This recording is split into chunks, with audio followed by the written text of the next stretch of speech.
clean up your diet. Just stop eating processed foods and trying to eat mostly vegetables. Get off of gluten, get off of corn, get off of soy. It's all genetically modified and, got lots of Roundup in it. And dairy too creates a lot of IBS. So if we can do those things, that's some simple ways to start. Today, our guest is going to be breaking down ways to heal from the mysterious postural orthostatic tachycardia syndrome, also known as POTS, a condition that often feels pretty hopeless for those who have been diagnosed with this condition. Today, alongside of our guest, Dr. Christensen, will bring back hope for getting to the root cause of this syndrome. Dr. Christensen is a functional medicine practitioner who also began her career as an OBGYN before entering into the functional space. Welcome, Dr. Christensen. How are you doing today? You. I'm good. Thanks for having me. Yeah, we're so thankful you're on. So before we get into POTS, a lot of people who are on this podcast usually have a moment where they switched from Western to more of a functional or integrative model of medicine. Mm-hmm. What was that moment for you? Did you have one of those moments in your career? Yeah, absolutely. It had to do with my own history of chronic fatigue, fibromyalgia, POTS-like symptoms.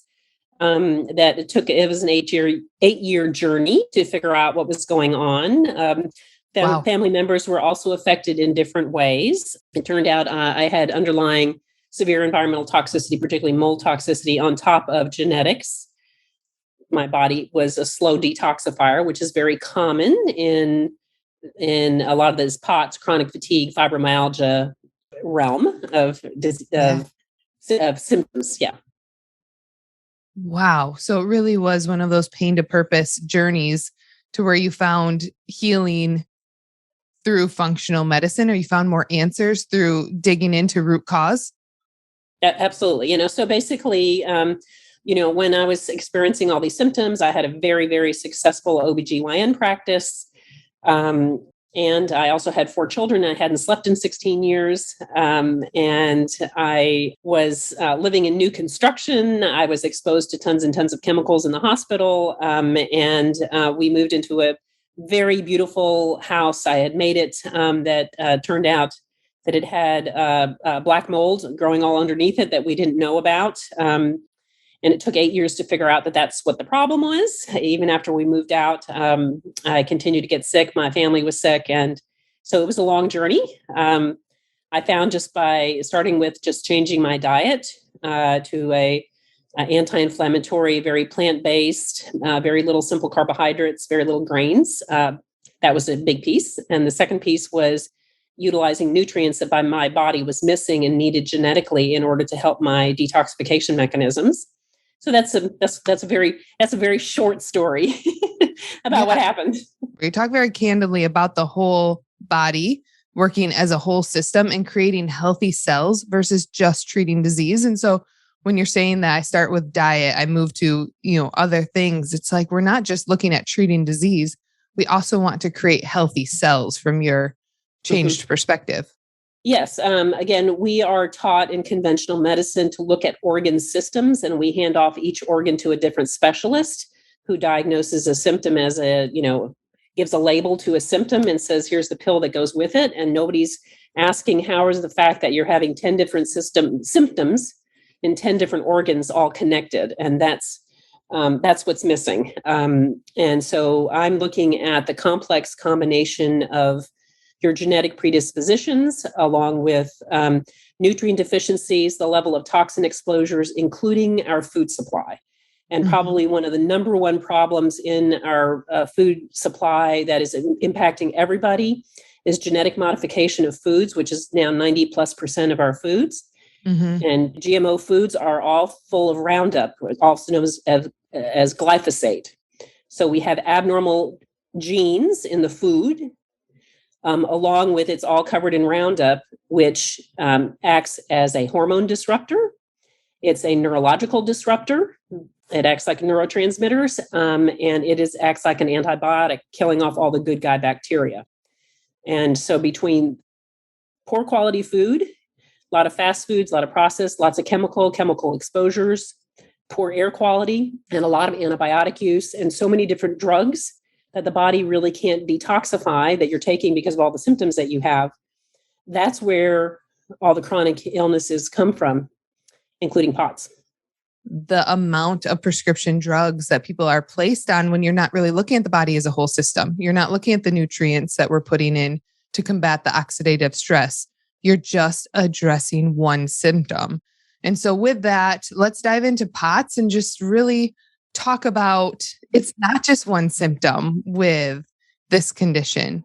From what I've read and what people experience, it can be a variety and it can be pretty hard to diagnose. So what does that look like on your patients that you see? Well, for a lot of people, what they find is that their blood pressures often run very low. They have very little stamina. Sometimes they can't stand very long, or they have what we call post-exertional fatigue. In other words, they do any kind of activity and then they crash. Whenever they stand up, their blood pressure drops, so their heart rate goes up in order to kind of keep up with it, to try and keep the body going. But then they're not able to. So, and I apologize, I've got laryngitis. And there's a lot of dizziness associated with it. And then you can also have other symptoms, including irritable bowel type symptomatology, which is probably actually one of the triggers of the POTS, starts with the IBS piece. If you have a history of traumatic brain injury, so that can be a concussion, but anything that impacts the head, neck, or spine. So that can be multiple falls. That can be having been in a car wreck and getting whiplash. That can be falling out of a tree, off a horse, off a trampoline, over your bike rails. Anything that's impacting the head, neck, or spine can start also triggering some of these symptoms. And there's a special nerve that's involved. It's called the vagus nerve. So have you taught your clients who listen to this about the vagus nerve? We have not been able to dive into the vagus nerve. So please. Okay. So the vagus nerve is the body's longest nerve that connects the brain, the heart, and the gut. And people may have heard about the gut-brain connection or leaky gut. So when you have increased intestinal permeability, that's doctor talk for leaky gut, because of poor food supply, being on a lot of antibiotics, taking a lot of medications like nonsteroidal anti-inflammatories, that would be ibuprofen or Aleve or whatever, because you're hurting. The standard American diet, again, full of chemicals, that's creating a lot of dysbiosis, unhealthy bacteria in the intestines. And you get increased intestinal permeability. So again, that leaky gut, you're leaking undigested food proteins into your bloodstream, into the body, and having immune system reactions to that. And then all that inflammation in your intestines is traveling up the vagus nerve, up to your brain, to the part of the brain that's called the limbic system. The limbic system runs everything unconsciously. You're not even aware. It has the hypothalamus that runs all of your hormones, your gut function, your sleep-wake cycles. It also has the amygdala. That's the fight or flight center of the brain. And it's always scanning, looking for, is there going to be a tiger jumping out at me? And the limbic system also has the hippocampus. That's the memory center of the brain. So when you have inflammation that's in your gut, that's leaking into your bloodstream, triggering immune system dysfunction, and 90% of your neurotransmitters are produced in your intestines, not in your brain. Anxiety, depression, ADD, autism, Alzheimer's, bipolar, schizophrenia, all of it has a gut component. So if you have gut disruption, dysbiosis, and inflammation going on in your gut, it's traveling up that vagus nerve. It can impact the heart. So again, giving you that tachycardia, fast heart rate, and then irritating and inflaming the limbic system in the brain.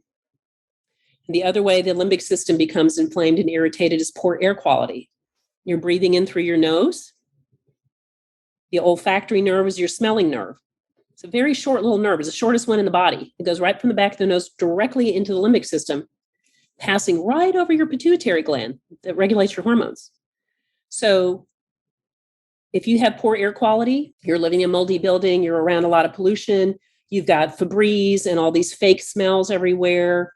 You're using standard cleaning products. You're using standard makeups and perfumes and all these smelly things that are irritants, goes right into the olfactory nerve, directly into the limbic system. So now you've got signals coming from your gut up to the brain. You have signals from your olfactory nerve and nose going right back into that limbic system. And then you have the increased intestinal permeability inflaming your immune system. So that combination just starts dysregulating everything. And then you get anxious, you're depressed, you don't know what's wrong with you, you get labeled, bipolar, you get put on medications, nothing's working, you feel like crap, you go to 15 different doctors, everybody says you're just crazy, there's nothing wrong with you. And that stress alone feeds the anxiety, feeds the limbic system, feeds the amygdala part of the limbic system, which is scanning for all the time. And the amygdala tells your adrenal glands, make some adrenaline, run, fight or freeze, run, fight or freeze, run, fight or freeze.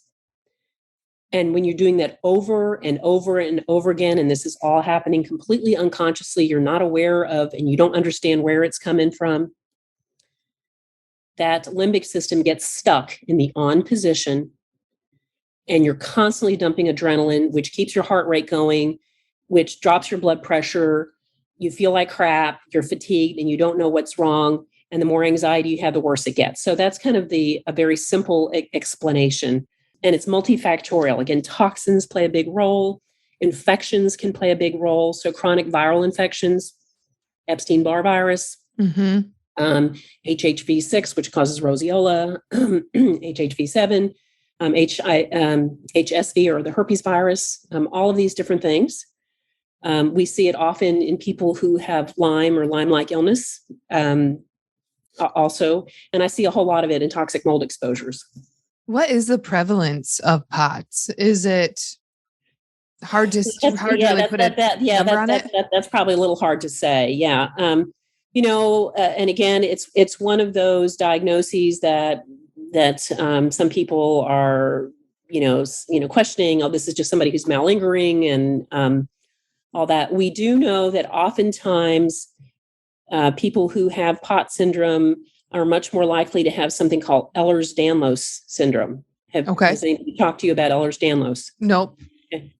So Ehlers-Danlos is a common genetic connective tissue disorder, which involves hypermobility and loose joints. And you can often, touch your arm this way, or you can bend over and touch the floor with your hands. There you go. You got it. If you do your arm like this, see this bent? Yeah. We're often tall and slender, but don't necessarily have to be. You can pop your knee joints out. You like your kneecaps. You can move easily, especially when you're younger. I can't do that anymore, but I did. So oftentimes we see that again with connective tissue disorders that are even more. It's a very porous connective tissue, so it's kind of like Swiss cheese. Okay. Instead of being super strong, more like a suitcase strap. That's how our connective tissues is supposed to be. This is more like a little Swiss cheese. And those holes can easily, again, accumulate toxins. This is, I'm giving you a very simple explanation. Yes. But so the thing that we do then to help reverse all of this is we want to identify how full is your toxic bucket. How many things have you been exposed to, from infections into toxins to heavy metals to poor air quality, your food supply, and chemicals in your house? And how do we help get those things out of you? And then what nutrients do you need that you are missing that you're not getting in our food because our food supply is so corrupted? Mm-hmm. So we do that. And so I always talk about 4 things that we have to do. Clean food. So I'm talking about organic, mostly plants. If you want to eat meat, that's fine. It just ideally you want a grass-fed that's not full of chemicals, and animals that were more ethically raised so they don't have all those high stress hormones in them and they haven't been given hormones. So clean food, clean air. I want everybody having and sleeping with an air filter in their bedrooms. And again, if you think you have POTS syndrome, you need to test for toxic mold in your house as well as in your body. So clean food, clean air, clean water. Our water supply, again, is full of everything from birth control pills to Viagra to all the chemicals that we use every day. And all those in micro amounts are impacting us. So water filtration is important. Stop drinking out of plastic bottles. Get a glass bottle and at least start with a Brita water filter or something like that so that you're drinking filtered water out of glass bottles with lots and lots of electrolytes. And I'll come back to that because electrolytes is one of the things that can help. Clean food, clean air, clean water, and a clear mind. So oftentimes, again, and this is mostly women, but I have had plenty of men also be affected by this. So clear mind, this is where daily prayer, meditation, and limbic system retraining. So I have all of my clients either do Annie Hopper's DNRS program called Dynamic Neural Retraining System. We have a link to retrainingthebrain.com, which you can get a little discount on. Working on that to retrain your limbic system so that you become consciously aware of what's going on and you can start shutting down that superhighway feedback mechanism that's keeping you in fight or flight. And then daily prayer, meditation, connecting to something that's bigger than yourself, whatever you want to call that, your higher power, God. It doesn't matter to me what it is, but keeping ourselves in as calm and prayerful and meditative state as possible. I have people stop watching the news. Absolutely no negative television, no crime shows, no police shows, no mystery, murder, anythings.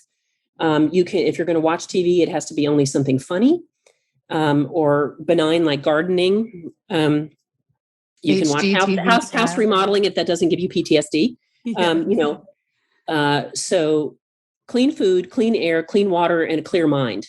So when you speak to a clear mind, I was researching a couple of different cases of people that had POTS. And it's like my son's 17-year-old boy who can't play sports. He can't go up the stairs without his heart rate going above 140. 23-year-old woman who can't get out of her car without dizziness, heart rate, right? I stand up, my heart rate shoots up. So there are some commonalities, but the main thing I read was doctor after doctor, per your point, saying, no, you're bipolar. You have depression. You're just anxious. It's in your head. You're fine. So with that, the clear mind part has got to be hard on these patients. By the time they get to you, they've been sold a bag of goods that frankly is false. And then it's a retraining of, oh, I don't have that mood disorder. I'm not just anxious. There was a trigger that happened to me, whether it's physical or a toxic burden, that brought upon this diagnosis. And now I have to work to reverse all of that. Is that a pretty hard component to get people to, I don't want to say buy into, but understand? Well, I guess by the time people come to see me and they're paying cash, they're usually ready to take my suggestions. Yeah. But oftentimes it may take 1 or 2 years. They want to do everything else. We work on their gut. We work on detoxification. We work on getting rid of the mold. We work on killing off their Lyme, and they get it significantly better, but they're still having the symptoms. And they finally, say, okay, I'll do the limbic system retraining, and voila, that's what's been missing. And that's really what a lot of integrative physicians are also missing, is that component. There's another device that's called a brain tap that can be helpful. We actually have an episode on the brain tap. So speak to that a little bit, but listeners, if you're curious more on that, go back in the show earlier episodes. And I mean, that brain tap is pretty fascinating. Mm-hmm. So that's a passive way to help work on some limbic system retraining. I use a device also that's called an alpha stim that clips onto the ears, that generates alpha waves in the brain, which is what we make when we're in a meditative state. And that's helpful. Dr. Neil Nathan, who wrote the book Toxic, which is a great book, uses the brain tap a lot, especially he works with a lot of super hypersensitive patients. Let me add one other thing about what POTS also does because of the limbic system. So you may have had, I don't know if you've had anybody talk about mast cell disorder or histamine release. A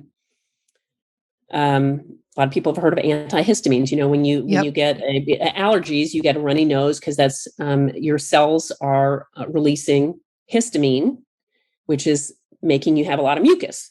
And so you take an antihistamine for that. Histamine release in the brain and in the limbic system is also what generates anxiety, depression, bipolar, schizophrenia, psychotic episodes. Again, learning how to modulate histamine, and we use all kinds of botanicals for that, things like quercetin. We can use prescription antihistamines. There's one I like to use a lot that's called hydroxyzine that's used a lot in the psychiatric world for anxiety and sleep. So that's a whole nother component. But sometimes it's just helpful to know you're not really crazy. Now, when I'm talking about limbic really I'm focusing on how limbic system dysfunction drives POTS syndrome. And again, it doesn't matter what the initial trigger is, whether it's a head, neck, or spine injury, whether it's chronic stress and PTSD because you've had something called adverse childhood events or ACEs, growing up in an abusive household or out with alcoholism or having witnessed violence, or somewhere along the way. Oftentimes, some major emotional psychiatric trauma can trigger things, as can going from doctor to doctor to doctor being told you're crazy. Mm-hmm. And then biotoxin exposure. So those three things, if you have overlapping traumatic brain injury, head, neck, or spine, overlapping chronic stress and PTSD, overlapping biotoxin exposures, heavy metals, pesticides, mold, Lyme, other infections, again, all the household cleaners, all those fake smells, all those three things together, each one individually creates neuroinflammation. Again, an inflamed brain, an inflamed nervous system that goes from your head down to your heart, down to your gut, giving you through IBS the vagus symptoms. nerve, Yeah, right? yeah, Correct. vagus nerve. There you go, through the vagus nerve and then back and forth. That's what's happening. Also impacts your lungs. It can impact your, you can get TMJ, so Yes. a lot of muscle tightness. If you've had, first, like my daughter who has POTS, she started having jaw expansion when she was 4 years old because of a very narrow jaw, another sign of Ehlers-Danlos. So chronic jaw issues is something that also can trigger the POTS, and then it's a feed forward thing. So you can get migraines, IBS, jaw issues. So we have a whole system approach to go after it with those four things I mentioned. You mentioned your daughter at age 4 had that TMJ, that tightening of her jaw. Is that a predictive? Are there certain things that can be predictive to this? Or is that just... Well, we didn't know she had TMJ. She just had really very no jaw, bad dentition. Everything was crowded. And so the orthodontist said, well, let's start using palate expanders, where this poor kid was in pain from the time she was 4 because we were, using this thing to screw open her jaw all the time. And so she was in chronic pain, feeding back from what are called the cranial nerves. So these are all the nerves that innervate your face and jaw and everything, right back into your brainstem, which is connected to your limbic system. And that probably started it, along with toxic mold exposure, along with probable Bartonella and Babesia from, we had feral, cats that we rescued. And it's never one thing. Yeah. And then, if you've watched my Mold Summit, then you know that I also have a son who's schizophrenic and severe bipolar. Again, all the same things. And he, with POTS, completely unrecognized. His symptoms started at age 9. Unfortunately, he is succumbed to the toxicity of the conventional psychiatric model and has been hospitalized over 30 times, and it's just really sad. He's more or less stable right now. No medications, and we just kind of keep him happy with some CBD and have to care for him. So your journey really has led you to be able to, it's very personal in how you then treat your patients. Yeah. Very personal. Yeah. It's myself. Yeah. Severe chronic fatigue, fibromyalgia, POTS. My former husband, Parkinson's, secondary, atypical Parkinson's, secondary to Lyme and mold.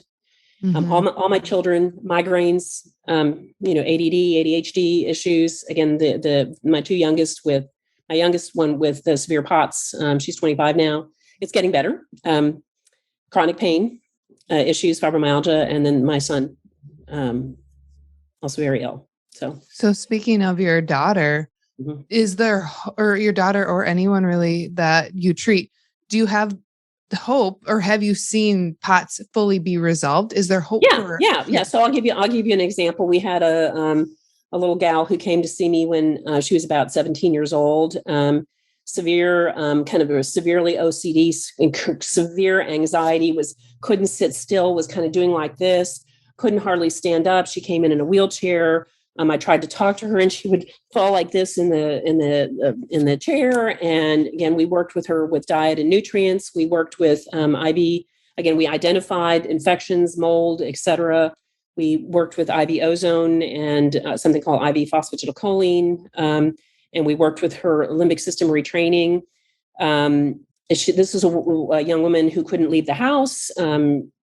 She was completely non-functional. Now she is going off to college. She drives.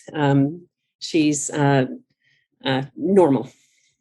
I like that. Whatever normal means, right? Yeah, She's whatever living. normal. Yeah, whatever Yeah. normal means. And she knows that she has to stay with clean food, clean air, clean water, and work on that clear mind, and not allow school stressors and all that kind of stuff to get her down. Now you're in Texas, right? Yes. So if someone's listening from a different part of the United States and says, I don't have access to Dr. Christensen. I can relate to these 4 pillars. I want to walk along someone who can also provide some therapies, whether that be ozone, different things that you were speaking to just there. What is your best advice for Okay, well, somebody? the number one thing to do is stay very well hydrated with electrolytes. And we have a little electrolyte recipe that uses something called Elite from bodybio.com. And if you use Carpathia is the name of my practice, CARPATHIA-P. You can order Elite. You can order liquid trace minerals from them. And you can order directly from Body Bio. If you use that, then you get a 20% discount. You can order from my supplements something called Optimag Neuro, and you'd put a couple capfuls of Elite and half a capful of trace minerals and a scoop of Optimag Neuro in a 16 ounces of water, and a half a lemon or lime, big squeeze, and you drink at least one of those every day, if not 2. I would highly recommend getting a little rebounder, one of those little tiny trampolines, preferably one that has a bar on it, and do a little bouncing every day. Just again to work on tone. If you have a rocking chair or I have sky chairs, which is like this a canvas swing that you can again just kind of rocking back and forth and swinging. Lymphatic drainage is something else. If you have a DO or working somebody who does osteopathic manipulation or craniosacral work, those are all some things. And then, like I said, just clean up your diet. Just stop eating processed foods and trying to eat mostly vegetables. Get off of gluten, get off of corn, get off of soy. It's all genetically modified and got lots of Roundup in it. And dairy too creates a lot of IBS. So if we can do those things, that's some simple ways to start. And even just some IV hydration. So there's some IV bars out there now. That's in itself is not the answer, because you don't want to fluid overload yourself. Mm-hmm. But it can help you tank up at least while you're working on these other things. And now this is totally different than the conventional treatment, which is they're using drugs to slow your heart rate down, and one that slows your heart rate down, another one that increases your blood pressure. And so those are some very simple things that folks can do. Yeah, we often talk about the conventional way, the allopathic way of piling on drugs, because then you have symptoms that come along with the prescriptions that need to be treated by other prescriptions. And so Not that it's as simple as just drink electrolytes, but if there is a way to understand the root cause and start understanding what our body's trying to communicate to us, how do we incorporate those 4 pillars into our daily life? So, right, if we're suffering with this condition, and frankly, those 4 pillars were pretty, that's something that I could take and apply today. Clean food, clean water. And probably, there's a couple organizations, if you need to work with a clinician or a physician that is familiar at least with some of this. There's an organization that's called ISEAI.org, International Society for Environmentally Acquired Illness.org, ISEAI.org. There's American Academy of Environmental Medicine. And then there's the Institute for Functional Medicine, IFM.org. I'm a faculty member there and, have been for 13 years. I haven't taught in a while just because I've got a lot of other stuff going on. Then you can learn more. There's also the Functional Medicine Coaching Academy. And you can work with functionally trained health coaches who have been trained in the whole systems functional medicine model. They are not they are not MDs, or not clinicians. They can't prescribe, but they can help you with lifestyle changes, and they understand a lot of this. And again, many of the FMCA coaches themselves have been sick, and they got better through a functional medicine whole systems approach. And so they've gone on through training with that. So bottom line, if you're out there suffering with POTS or POTS-like symptoms, walk along a functional medicine practitioner, walk along, a lot of times we use the term integrative just because there's holistic, there's naturopath. Walk along somebody who understands that we want to get to why these things are happening and start addressing it from healing your body as a system, not just the symptoms you're presenting with. I love to just hear that there's hope and that people can walk away from this and lead a quote unquote normal life, as we talked about with your patient.